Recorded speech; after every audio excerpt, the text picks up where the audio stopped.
परमेश्वर पिता का धन्यवाद करते हैं कि परमेश्वर ने एक बार फिर से हम सभी को एक महत्वपूर्ण अवसर दिया है ताकि हम परमेश्वर के वचन के द्वारा से देख सकें। हम पुराने नियम से एक वचन को पढ़ेंगे और वहां हम देखेंगे और उस विषय के ऊपर हम थोड़ा सा अध्ययन करेंगे। मेरे साथ निकालें निर्गमन उसका 23 अध्याय उसके 20 और 22 वचन में ये पाए जाते हैं। सुन, मैं एक दूत तेरे आगे आगे भेजता हूँ जो मार्ग में तेरी रक्षा करेगा और जिस स्थान को मैंने तैयार किया है उसमें तुझे पहुंचाएगा। उसके सामने सावधान रहना और उसकी मानना, उसका विरोध ना करना, क्योंकि वह तुम्हारा अपराध क्षमा ना करेगा, इसलिए कि उसमें मेरा नाम रहता है। आज हम इस यहोवा के दूत का जो परिचय है कि वो कौन है, जो पुराने नियम में बार बार उसके बारे में जिक्र आया है, उसको हम देखने पाएंगे। इससे पहले कि हम उसको अध्ययन करें, हमें आज जिनके साथ में परमेश्वर का एक गहरा रिश्ता था, जो यहूदी जाति है, और परमेश्वर ने बार बार यहूदियों के ऊपर अपने आप को प्रकट किया, बार बार वो बातचीत करता था। हम उन्हीं के कुछ इतिहास और कुछ ग्रंथों को जब हम पढ़ते हैं तो हमें पता चलता है कि वो यहोवा परमेश्वर को जो है विश्वास करते हैं। 3500 साल से वो ये विश्वास करते हुए आए हैं कि परमेश्वर जो है दो रूप है। परमेश्वर जो है दो फॉर्म में काम करता है, और एक है अदृश्य परमेश्वर जिसको देखा नहीं जा सकता, और दूसरा सदृश्य जो दिखाई देता है, जो काम करता है। बहुत से लोग इस बात को मानने से इनकार करते हैं और समझते नहीं हैं और जानते नहीं हैं, जिसकी वजह से वो अलग अलग अनुमान और अटकलें लगाते हैं और वो अपना अपना अंदाजा प्रस्तुत करते हैं। लेकिन आज बिल्कुल संक्षिप्त में मैं आपको बताऊंगा कि ये यहोवा का दूत कौन है। कि यहोवा परमेश्वर दो रूप में है। पहला वो है एक विजिबल परमेश्वर, यहोवा परमेश्वर, और दूसरा इनविजिबल परमेश्वर। और हम देख सकते हैं पुराने नियम में वो ये विश्वास करते हैं कि पुराने नियम का जो समय था, समय समय पर जो यहोवा का जो दूत के रूप में परमेश्वर जो है काम करता था, और उसके बारे में हमने देखा कि वो कैसे जो यहोवा परमेश्वर जो दूत है वो क्या करता है। परमेश्वर बोलता है ये जो यहोवा का दूत है उसके अंदर में जो है मेरा नाम रहता है। उसके लिए जो है दो बात हम देख सकते हैं और विश्वास भी कर सकते हैं। और यहूदी जो कौम है, इजराइल जो है, वो दो बात विश्वास करता है, जैसे कि मैंने बताया था। और वो इस पे भी वो दो नामों से जो है परमेश्वर को पुकारा करते हैं। पहला जो नाम है वो है एदोनाई के रूप में उसे बुलाते हैं, और जो दूसरा जो नाम है वो नाम है हाशेम बोलकर यहोवा परमेश्वर को संबोधित करते हैं और बुलाते हैं। जब हम इन दोनों शब्दों को देखते हैं, एदोनाई का मतलब होता है प्रभु, परमेश्वर, और हाशेम का मतलब होता है नाम। और हमने देखा कि परमेश्वर ने मूसा को ये कहा कि तेरे आगे आगे मैं एक दूत को भेजता हूं और वो तेरी अगुवाई करेगा और तू उसकी सुनना और उसके विषय में कुछ भी वो न करना। वो तुम्हारे जो है वो तुम्हारी रक्षा करेगा और उस स्थान को जो है पहुंचाएगा, लेकिन तुम्हें सावधान रहना है, उसकी मानना है, उसका विरोध नहीं करना है, और यदि तुम ऐसा करोगे तो वो तुम्हारा पाप क्षमा नहीं करेगा। हमने देखा कि उसके अंदर में परमेश्वर का नाम रहता है, उस दूत के अंदर में। और हमने देखा कि यहूदी जो है परमेश्वर को एदोनाई के रूप में पुकारते हैं और हाशेम के नाम से पुकारते हैं। और हमने हाशेम के नाम का अर्थ को देखा कि नाम, सिर्फ नाम से पुकारते हैं। प्रभु के प्रिय लोगों, मैं आपको बताना चाहता हूं कि किसी भी स्वर्गदूत को जो है परमेश्वर ने ये अधिकार नहीं दिया था कि वो पाप की क्षमा करे, लेकिन इस दूत को जो है परमेश्वर ने कहा कि मेरा नाम उसमें रहता है और वो किसी भी प्रकार से तुम्हारे पाप को क्षमा ना करेगा। ये कौन है? उसमें मत्ती रचित सुसमाचार उसका 9वां अध्याय, और हम देख सकते हैं उसके दूसरे वचन में और देखो कई लोग लकवे के एक रोगी को खाट पर रखकर उसके पास लाए। यीशु ने उनका विश्वास देखकर उस लकवे के रोगी से कहा, हे पुत्र ढाढ़स बांध, तेरे पाप क्षमा हो गए। हम देख सकते हैं कि उस लकवे के मारे हुए व्यक्ति को कहता है कि हे पुत्र ढाढ़स बांध, तेरे पाप क्षमा हुए। यहाँ इस दूत के अंदर में परमेश्वर का नाम है और दूसरा वो पाप को क्षमा नहीं करेगा। इसका मतलब पाप क्षमा करने का भी उसके पास अधिकार है और हक है।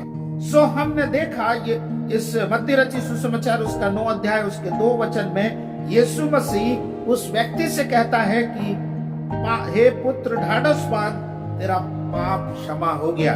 बेतेल के दर्शन में हम इस यहोवा के दूत के विषय में देख सकते हैं और जान सकते हैं कि यहोवा का ये जो दूत है ये कौन है। वहां पे एक झलक बताया हुआ है। यदि हम उत्पत्ति की पुस्तक उसका 31 अध्याय को देखें, मैं उस बेतेल का परमेश्वर हूँ जहाँ तूने एक खंबे पर तेल डाल दिया था और मेरी मन्नत मानी थी। ये वो दूत है, कहता है कि मैं वही बेतेल का परमेश्वर हूँ जो दर्शन में हमने देखा था। याकूब ने एक दर्शन देखा था और वो दूत जो है कह रहा है मैं वही परमेश्वर हूँ, मैं वही ईश्वर हूँ। हमने यहाँ पे देखा कि कैसे वो यहोवा का दूत जो है उसकी पहचान जो है हमें दिखाई देती है। हमने यीशु मसीह के जीवन में देखा कि यीशु ने कहा, हे पुत्र तेरे पाप क्षमा हुए। ये जो परमेश्वर का दूत है ये कोई साधारण दूत नहीं है जो हम देखते हैं। जिब्राइल और मिकाइल को छोड़कर ये जो दूत है बहुत ही महत्वपूर्ण स्थान रखता है। हम उत्पत्ति की पुस्तक उसके 32 अध्याय उसके 24 और 25 वचन को जब हम देखते हैं और वहां पे हम देखते हैं कि याकूब जो है अपने परिवारों को जब वो घर लौटा जा रहा था तो वो आप ही अपने परिवार के हर एक सदस्य को आगे भेज दिया और वहां पे आप अकेला रह गया। हम देख सकते हैं उत्पत्ति 32 उसका 24 और 25 में याकूब जो है वहां लिखा हुआ है कि एक पुरुष याकूब के पास आया और सुबह और भोर तक जो है उससे मलयुद्ध करता रहा, लेकिन जब उसके ऊपर प्रबल नहीं हुआ तो वो उसकी जान की नस को छूता है और वो कहता है कि तू कौन है, तेरा नाम बता। हम देख सकते हैं ये जो दूत है ये दूत अपनी पहचान बता नहीं रहा है, लेकिन वो उसे आशीष देता है और उससे कहता है कि तेरा नाम जो है इज़राइल होगा। हम यहाँ देख सकते हैं यीशु मसीह के विषय में एक वचन जब हम पढ़ेंगे नए नियम में ये बात खुलकर सामने आ जाती है कि ये जो नाम के रूप में जो है विश्वास किया जाता था और दूत जो है उसको इतना परमिशन और इतना अधिकार मिला हुआ था, किसी भी स्वर्गदूत को इतनी बात या इतना अधिकार मिला नहीं था। हम देख सकते हैं यीशु मसीह जब वो प्रार्थना करते हैं, यूहन्ना रचित सुसमाचार उसका 17 अध्याय, मैं अब जगत में ना रहूंगा परंतु ये जगत में रहेंगे और मैं तेरे पास आता हूँ। हे पवित्र पिता, अपने उस नाम से जो तूने मुझे दिया उनकी रक्षा कर कि वे हमारे समान एक हो।